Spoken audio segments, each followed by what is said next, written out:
Expressing with my full capabilities, and now I'm living in correctional facilities. Cause some don't agree with how I do this. I get straight and meditate like I'm moving. Some suckers just tickle me pink to my stomach, cause they don't flow like this one. You know what? I won't hesitate to diss one or two before I'm through. So don't try to sing this. I'm dropping science, well I'm dropping English, even if yella makes it a cappella. I still express, yo, I don't smoke weed or sex.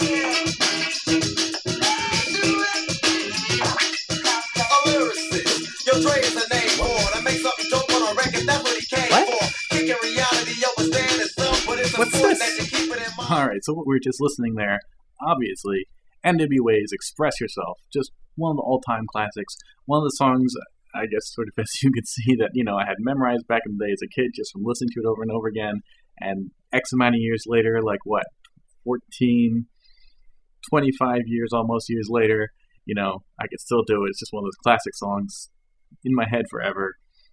Great instrumental, although interestingly, not the first rapper to make a rap song of that song. Curtis Blow actually did that first on his album Back by Popular Demand, but Curtis Blow being Curtis Blow, he just did it as one of his more R&B songs. He basically just sort of did an updated R&B cover, and only N.W.A. and Dr. Dre specifically really turned it into a strictly hip-hop song. So yes, we're talking about Blam right here, Express Yourself, N.W.A., Ruthless Records, of course, 1989. Their first major single, not their first single, but the first one to really blow up and go nationwide. Now, of course, this time around, you probably noticed something different about the song. That's because what we just heard is the quote-unquote extended version. And I use those quotes for a reason.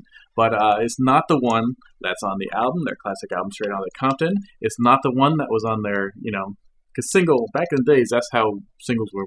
99% of the market was cassette singles. Here it is, Express Yourself. Does not have that version. It's only on the 12-inch single. The one which I showed you before, the one I have here is a promo copy, as you can tell, the whole prefab stuff. But your copy, if you want to track this down, you don't have to get the promo copy. You can get the standard picture cover. Again, it's the same picture as what was on the cassette single. But you do have to get the 12-inch single for this extended mix.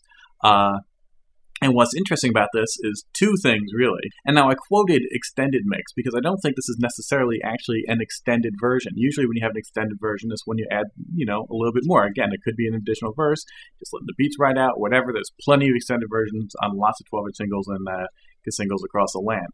But I think this one is specifically I would actually call the original version.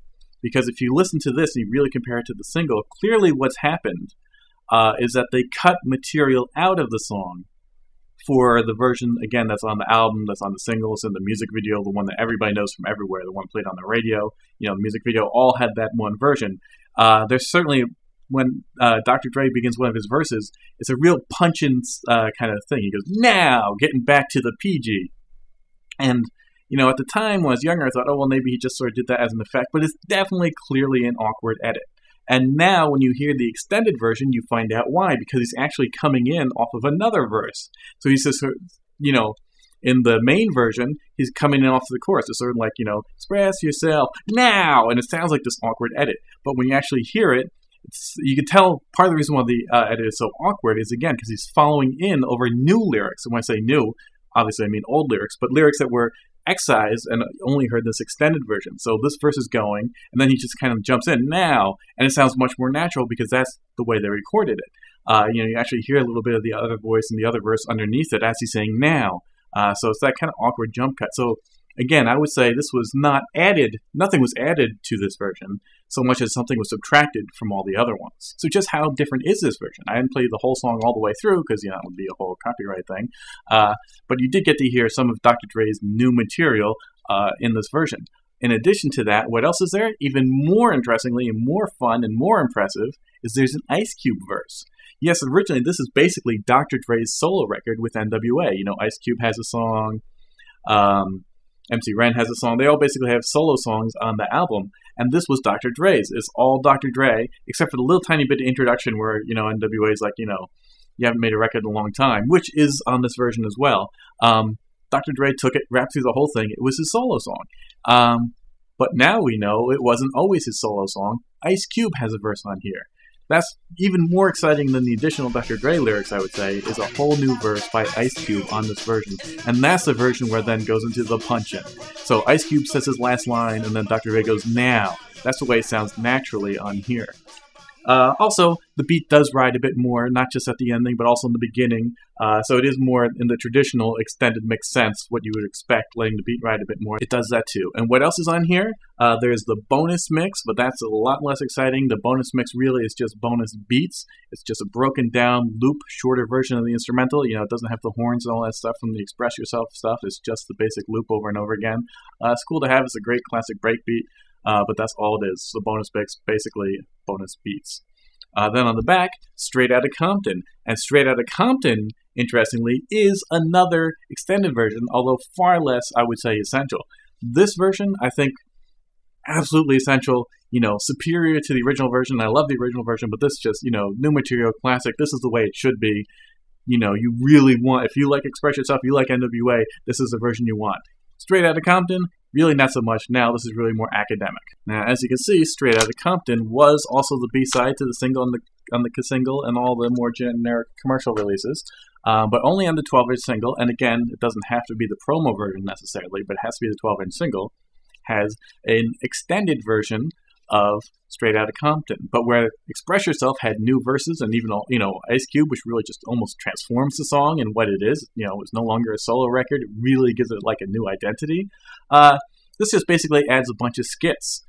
In between each verse and stuff, there's like little audio skits. Sort of like, you know, if you've heard like Fuck the Police Part 2 and stuff like that, it's definitely not a thing that N.W.A. was, you know, stranger to. So it's more of that. Basically, in between every single verse, there's a little skit. And it's interesting, but it really stops the song dead. Like, the music stops, the rapping stops.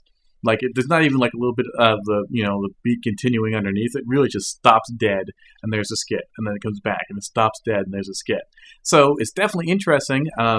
If you're picking up the single anyway, which, you know, if you don't have it, you absolutely should get it, then it's cool to have as another bonus. But when you're listening to Straight Outta Compton, which is an amazing classic, one of N.W.A.'s greatest songs, you're just going to want to go back and listen to the shorter, more natural version that's on the album anywhere else. Like, this is interesting once or twice, but it's not something you're going to rock out to every time, you know, from then on. And then also, interestingly, the other B-side is A Bitch is a Bitch. That song is not from Straight Outta Compton, it's from N.W.A. and the Posse. And it sort of makes sense because that's the only song really on N.W.A. and the Posse that isn't sort of like a remix or a Feel the Fresh Crew or like old school solo Eazy-E or any other kind of stuff that really sounds like prototypical pre-N.W.A. stuff. A Bitch is a Bitch really sounds like a proper N.W.A. song, so you're kind of surprised it's on that album, which basically otherwise is not a full, proper N.W.A. album. And so it makes sense that the reason why it's on there really is because originally it was just a unique exclusive B-side to the single that they put on that album. So that's, you know, this is where it's from. It's the B-side to this. It sounds the same either way. It's the same mix and all, but that's where it's from, and that's why it sort of sounds out of place but very welcome on N.W.A. and the Posse. So that's it. Just a short one for me today, guys. Just wanted to share that with you because sort of surprisingly, it doesn't seem like the longer version has lived on.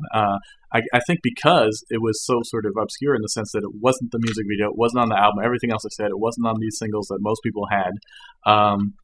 So if you didn't know about it, you missed it, and it's not one of those that sort of, you know, the internet or hip-hop culture or DJ culture is sort of, you know, rescued and revived. It's one that sort of lay dormant, and I think a lot of people don't seem to know about it nowadays, so thought I'd share it with you guys. So, thanks for watching, and catch you all next time. Peace out.